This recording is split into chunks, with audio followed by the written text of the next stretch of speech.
अब स्टार्ट करते हैं। तो हम लोग थे यहाँ पे एनिमल फीड पे। तो देखो क्लास, एनिमल फीड में ये रहता है improvement in food and resources, point number 52 open करेंगे सभी, ठीक है? नोट सभी के पास हो गया, आई होप सो। सो ध्यान से सुनेंगे। It means food provided to the animal which are of two types, first है रफेज एंड सेकेंड है कंसंट्रेट। ध्यान से सुनेंगे।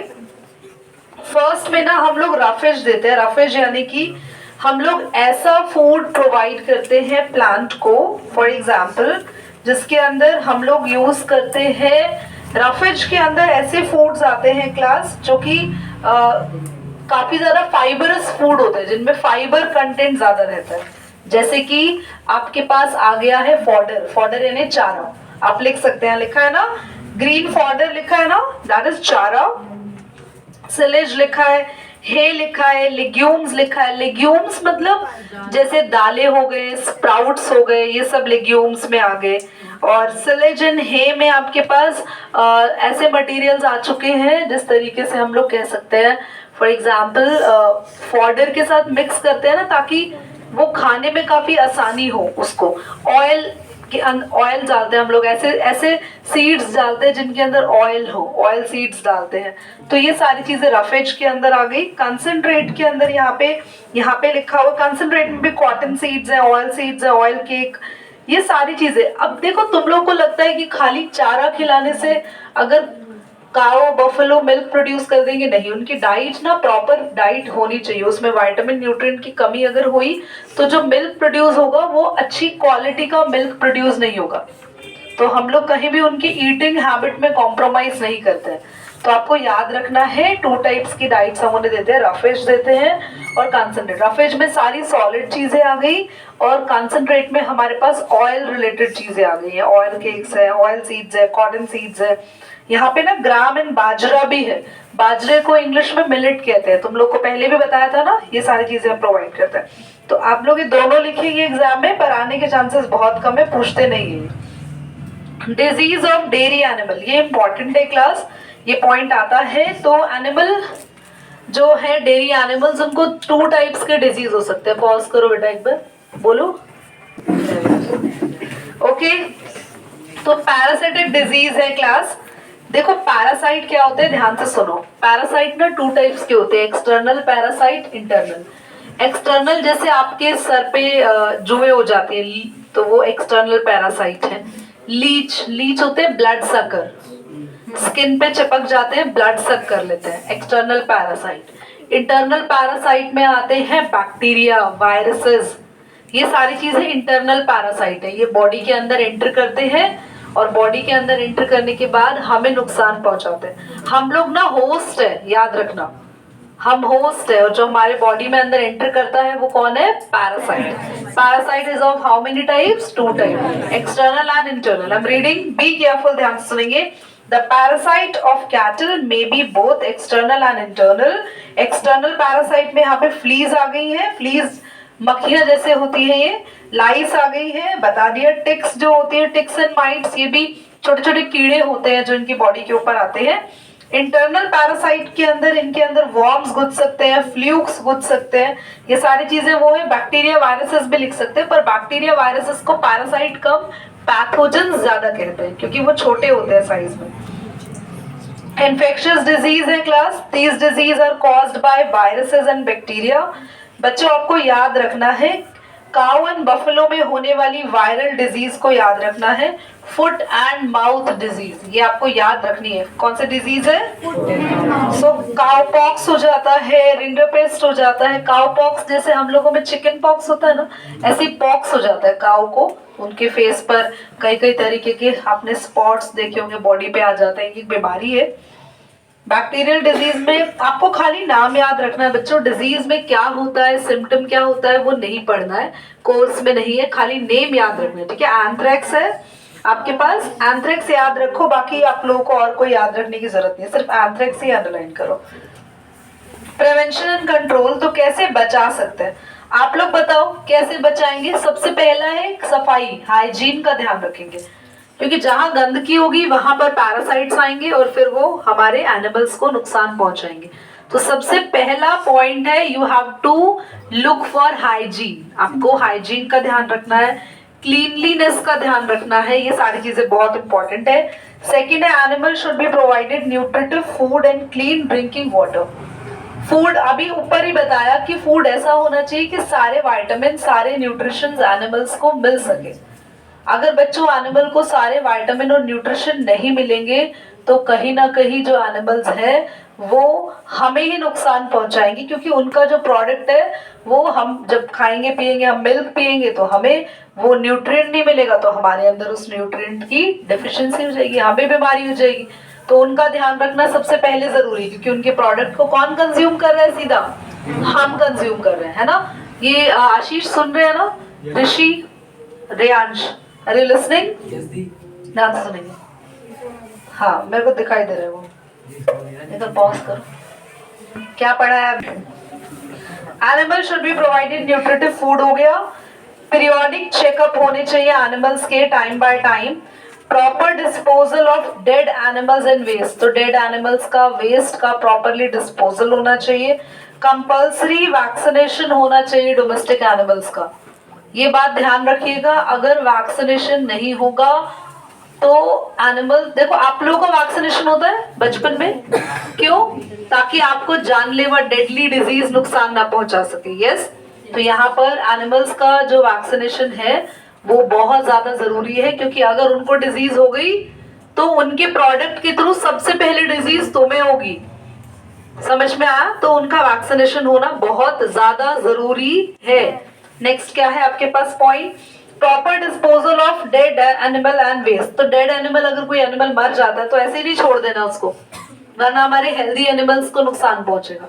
और उनका वेस्ट प्रोडक्ट भी वहीं पर गिरा हुआ है, एनिमल्स भी वहीं खड़े हुए हैं, नहीं ये सारी चीजें नहीं होनी चाहिए। वेस्ट प्रोडक्ट भी प्रॉपरली डिस्पोज होना चाहिए, ताकि उस वेस्ट प्रोडक्ट पे आके मक्खियां बैठेंगी और मक्खियां हमारे एनिमल के फूड पे बैठेंगी, तो फिर एनिमल बीमार हो जाएगा, और एनिमल बीमार हो गया तो उसके प्रोडक्ट को लेके हम बीमार हो जाएंगे। तो हमें ये सारी चीजों का ध्यान रखना है।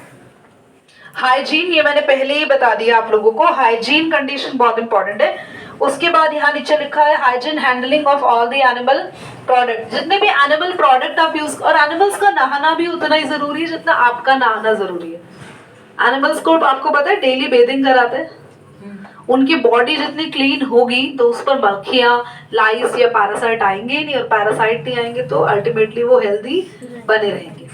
नेक्स्ट पॉइंट है हमारे पास है breeding.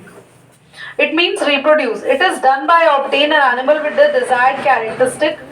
These are two methods of breeding animals, natural and artificial. ध्यान से सुनेंगे। ब्रीडिंग का मतलब होता है दो अलग अलग ब्रीड्स को मिला के एक नई ब्रीड बनाना। हम ब्रीडिंग पढ़ चुके हैं, हाइब्रिडाइजेशन को ब्रीडिंग ही कहते हैं एक तरीके से। आपको बताया नहीं था कि काऊ की वेराइटीज में हमने करन स्विस, करन फ्राइजवाल पढ़ा था ना। तो ब्रीडिंग यही है। ब्रीडिंग का मतलब है कि हम नेचुरल तरीके से, आर्टिफिशियल तरीके से जैसे किसी बुल के स्पर्म्स कलेक्ट कर लिए और हमने किसी और काऊ में ट्रांसफर कर लिए bye injection. By natural way तो हमने डायरेक्टली मेटिंग करा दी मेल एंड फीमेल की। तो हम लोग ब्रीडिंग में अलग अलग ब्रीड्स से, डिफरेंट ब्रीड्स से, डिफरेंट स्पीशीज से, स्पीशीज तो गलत वर्ड यूज करें, एक काऊ की अच्छी ब्रीड है मेल और अच्छी फीमेल ब्रीड है, मेटिंग करेंगे तो डेफिनेटली उनकी जीन्स अच्छी है, उनकी कैरेक्टर अच्छे है, तो जो उनका बच्चा होगा, जो उनका ऑफस्प्रिंग होगा वो भी अच्छा होगा, है ना। तो अच्छा होगा तो उससे मिल्क अच्छा प्रोड्यूस होगा, हेल्दी होगा, वो बीमारियां नहीं होंगी उसको। तो ये चीजों का ध्यान अभी बहुत लोग रखते हैं। तो अच्छे मेल एंड फीमेल की क्वालिटी को यूज करा जाता है और नेचुरल वे से या आर्टिफिशियल वे से नए एनिमल्स को प्रोड्यूस किया जाता है। समझ में आ रहा है? आगे बढ़ते हैं। लैक्टेशन पीरियड क्लास, ये मैंने आपको बताया था ना कि हर बार नहीं होता कि काऊ और बफलो हमेशा ही मिल्क प्रोड्यूस करते रहे, ये नहीं होता। उनको बस मिल्क तब आता है जब उनको बेबी होता है, जब काफ प्रोड्यूस होता है। काफ होता है काऊ बेबी, पता है ना उसको, इंग्लिश में काफ कहते हैं। तो वो बछड़ा काफ जब वो प्रोड्यूस होता है तब उनको मिल्क होता है। तो जितने टाइम तक उनको मिल्क प्रोड्यूस हो रहा है उसे कहते हैं कौन सा पीरियड? Lactation period. समझ में आया? ठीक है। आजकल तो बेचारी काऊ का ऐसा हाल कर रखा है कि वो पूरी जिंदगी भर लैक्टेशन में ही रहती है। इंजेक्शन के थ्रू इतने बेबीज पे बेबीज प्रोड्यूस कराते रहते हैं, लैक्टेशन रहता है और फिर मिल्क उनका यूज करते हैं। हाँ जी, व्हाट हैपेंड? पॉज करें। तो लैक्टेशन पीरियड के बाद है पोल्ट्री क्लास। अभी हमें सिर्फ और सिर्फ पोल्ट्री के बारे में पढ़ना है। तो पोल्ट्री से दो चीजें मिलती है, meat, chicken meat and eggs. पत्थर नहीं, अभी तो पूरा का पूरा पहाड़ रखना पड़ रहा है। तो चिकन जो मिलता है आप लोगों को और जो एग्स मिलते हैं उनके लिए पोल्ट्रीज बनाई जाती हैं, जिसमें इनको बहुत ही प्यार से पाला जाता है और इनके बाद इनको हैवानियत की तरीके से मार दिया जाता है। ये सारी चीजें लिखकर नहीं आनी है हमको, तो लिख दो तुम लोग। पोल्ट्री एक ऐसी जगह है जहाँ प्यार से पाला जाता है और उसके बाद मार दिया जाता है। तो poultry is a place where we are rearing and caring for the chickens and hens to obtain the meat as well as the eggs. So poultry लिखा है, it is undertaken to raise the domestic fowl. Fowl बेटा chicken को ही कहते हैं, mail को कहते हैं, that's fowl. For नहीं गलत बोला मैंने, डोमेस्टिक फाउल में यहाँ पे फाउल एक्चुअली चिकन में मेल और फीमेल दोनों को कह सकते हैं। तो fowl is another name for chicks. Chicken के लिए दूसरा नेम है फाउल, ठीक है। हमें भी फाउल ही मिला था जिसका आई का हमें कट करना था, तो फाउल की खाली नेक मिली थी, ऐसे पड़ी हुई थी बहुत सारी बकेट के अंदर, तो हमें उठाना था उसके, तो डायसेक्शन किया था उसकी आई का। मजा आया था, कभी डिटेल में बताएंगे तुम लोग को उसके बारे में। तो तुम्हें बहुत खांसी हो रही है, why didn't you wear mask? पहनो बेटा, मुझे खांसी ग्रस्त कर दोगे तुम। चलो आगे बढ़ते हैं। तो यहाँ पे था हमारे पास fowl for egg production and chicken meat, therefore improved poultry breed are developed and farmed to produce the layer for eggs and broiler for meet. तो लेयर्स फॉर एग्स मतलब वो आगे जाके बड़े हो जाते हैं, तो लेयर्स बोलते हैं हम लोग उसको, फीमेल को, और ब्रॉयलर्स कहते हैं चिकन के मेल वाले को, जिनसे हमें मीट मिलता है, ठीक है। तो यही होता है, इनके अंदर मेल से मीट और फीमेल से एग लिए जाते हैं। तो फीमेल का बर्थ होता है, फीमेल के बर्थ होने के बाद दीदी ये तो समझ ही नहीं आ रहा हमें कि इतने तो एग्स हम खा जाते हैं, तो बच्चे कब प्रोड्यूस कराते हैं इनमें? एग्स हम खा जाते हैं तो बच्चे कैसे होते हैं इनके? दो टाइप के एग। ना कौन कह रही है मशीन वाले egg? There is no machinery egg. Who is saying? Egg is not artificial at all, definitely not. The white egg is all the hen's periods and the brown egg is all the egg that is containing the real animal inside that. तो pause it, आप explain करते हैं जरा। दीदी I think So class इसमें आगे क्या है हमारे पास? So we have poultry breeds. Thank you. So Indian poultry include the types of breeds. Indigenous breed है हमारे पास क्लास, इनके नेम आपको डेफिनेटली याद करने हैं। इसके अंदर हमारे पास है एज़ील और Indian game is one of the indigenous breed of the fowl. ये दोनों नेम आपको याद रखने हैं। This breed provide the high yield meat. इससे अच्छा खासा मीट हमें मिलता है। It is a good egg layer also. अगर इसकी फीमेल वर्जन देखें तो वो एग भी बहुत अच्छा प्रोड्यूस करती है। Aseel has 4 popular variety, namely याद रखना आप लोगों को, इसके अंदर याकूब, न्यूरी, काजल, वेरी गुड, काजल वर्ड बढ़िया, पीला नेम भी रखा है, तो these are the name we have to learn it. Exotic breed, अच्छा इसके इंडिजीनियस ब्रीड बहुत कम आते हैं। इंडियन ब्रीड्स के नेम काफी कम पूछे जाते हैं, पर एक्सोटिक ब्रीड्स के नेम पक्का आते हैं एग्जाम में, तो याद रखेंगे इसमें। एक्सोटिक ब्रीड ने पक्का याद रखना है white leghorn, very popular for its small body size and required less feed, maintenance and produce long white eggs. देखो देखने में बहुत छोटे छोटे होते हैं, खाते कम है, जगह कम घेरते हैं। देख रहे हो इंसान कितना मतलब दरिद्र हो गया है, निर्दयी हो गया है, वो फिर गलत वर्ड आया, तो मतलब ये देख रहा है कि जगह भी कम ले, ये खुद कम खाए, हमें देखो लंबे लंबे सफेद सफेद एग पे। बोल तो वही रहे ना, क्या कह रहे हैं कि इसको खाना कम मिलेगा। व्हाइट लेगहॉर्न कैसा है, खुद खाना कम खाएगा और दूसरा स्पेस कम लेगा, छोटा मोटा है, जगह भी ज्यादा नहीं घेरेगा, और हमें कैसे एग देगा? वही है क्या जो यहाँ पे रखते हैं? I am not aware of bye their physical appearance. Okay आगे देखेंगे। सो लॉन्ग एग्स हो गया। Now you should not continue the word and read about the next breed. Next breed is definitely waiting for you. So it's Rhode Island Red. This is the dual type of breed, being good egg layers and also meat yielding broiler. तो क्या हो गया भाई? So Rhode Island में ये जो है ये eggs की variety भी अच्छी produce करते हैं and they are even good meat producers also.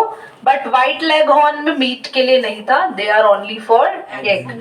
So next पे आते हैं क्रॉस ब्रीड.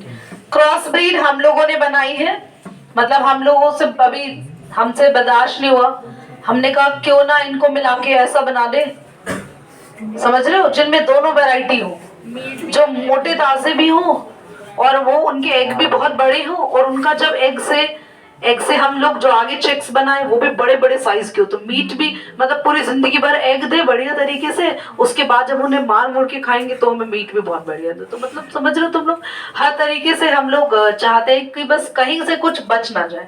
तो कुछ वैरायटी हम लोगों ने यहाँ बनाई है. HS260, IBL80, ऐसा लग रहा है कि मिसाइल्स के नाम रखे हुए हैं. B77.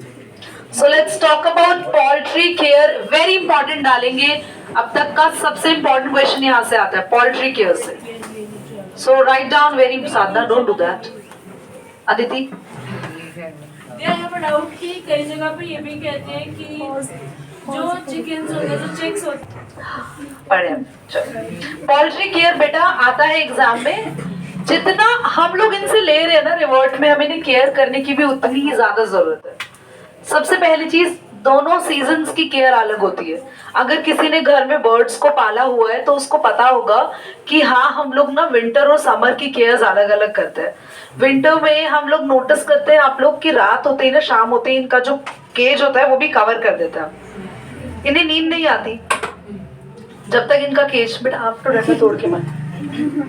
तो अभी हम इनकी केयर के बारे में सुनेंगे, ध्यान से देखो. Poultry practices require good care of the food, shelter to disease control. The first phase of the life of the poultry is growing period.